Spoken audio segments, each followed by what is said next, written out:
Friends, you are watching Zaima's blog, जहाँ पर आप सभी को मिलता है ज्ञान का डोज हर रोज।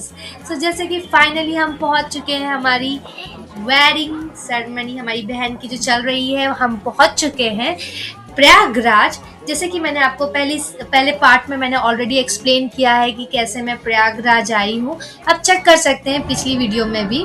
सो यहाँ पर शादी का फंक्शन चालू हो गया था, सब यहाँ पर गैदर हो गए थे। मेरी फ़्लाइट ऑन टाइम थी और मैं पहुँच गई थी। मेरी बहन मुझसे बहुत खुश हो गई थी क्योंकि मैं उसकी शादी में बहुत एफर्ट करके आई थी, क्योंकि मेरी ऑफिस की छुट्टी नहीं मिल रही थी।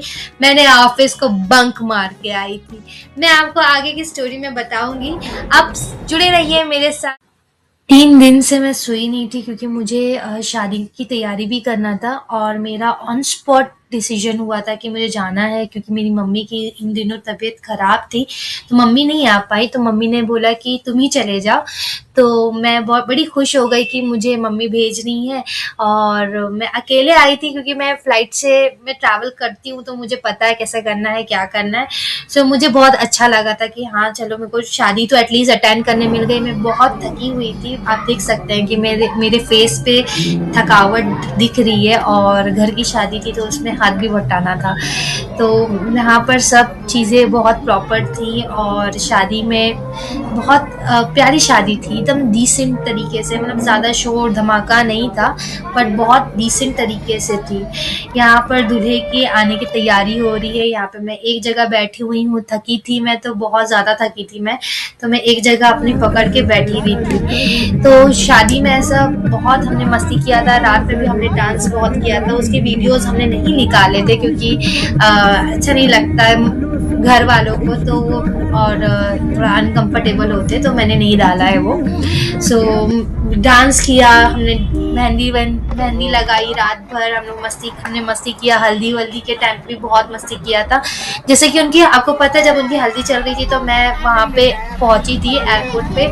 मेरा कज़िन आया था लेने के लिए, वो लेट हो गया था और ऐसा हुआ था कि मेरा जो बैग था ना, सेम मेरा बैग के जैसे एक लड़के का बैग था, एकदम फिल्मी तरीके की स्टोरी हो गई थी कि हमारा बैग एक्सचेंज हो गया था। मेरे बैग में शादी के कपड़े और कैश भी थे, तो मैं डर गई थी कि अब करूँ क्या। और मैंने देखा कि मेरा बैग आ ही नहीं रहा है। और फिर बाद में मैंने ना देखा कि मेरे जैसे सेम बैग लास्ट में बचा हुआ था, तो मैंने फिर जो एयरपोर्ट पे जो भी स्टाफ थे मैंने उनको बोला कि मेरा बैग जो है वो ये मेरा बैग नहीं है, किसी और का बैग है। तो उन्होंने इंडिगो के जो स्टाफ थे फॉरेन, उन्होंने कांटेक्ट किया जिसका वो लगेज था, और वो बंदा ऑलरेडी एयरपोर्ट के बाहर जा चुका था।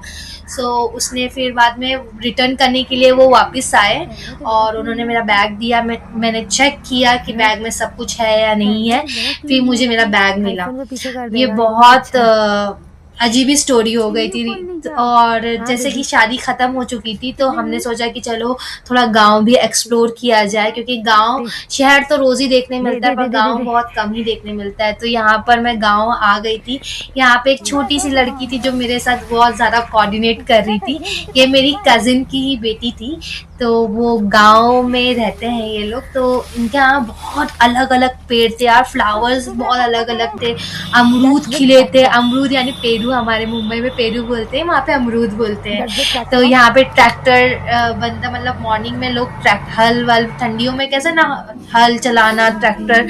और यहाँ पर मुझे ना एक घर मिला जो कि एकदम बड़ा घर था, इनकी प्रॉपर्टी बहुत बड़ी थी। उन्होंने ना फिल्टर का ये खोल के रखा था, कारखाना बोल सकते हैं आप, या जो भी है, एक माइक्रो इकोनॉमिक टाइप का इनका था कि वाटर सप्लाई करते हैं ये। और यहाँ पे इन्होंने बताया कैसे चीज़ें सप्लाई करते हैं, कैसे इनका खुद का इन्होंने बिजनेस बनाया है, और जो पानी कैसे फिल्टर होता है, और जब फिल्टर होके पानी, जो गंदा पानी होता है, कैसे वो बाहर खेत में वो चला जाता है, क्या केमिकल्स डालते हैं साफ करने के लिए। तो उन्होंने मतलब एक्सप्लेन किया। इनके पास ना बहुत बड़ा गार्डन था, बहुत बड़ा गार्डन, वहाँ पे हाता बोलते हैं या आंगन बोलते हैं, पर उन्होंने हाता है जहाँ पर उन्होंने अलग अलग प्लांट्स उन्होंने उगाए हैं। और जो उनके जो वाटर प्योरीफाइड होता है जो, तो वो क्लीन होके ये हाथे के अंदर आता है।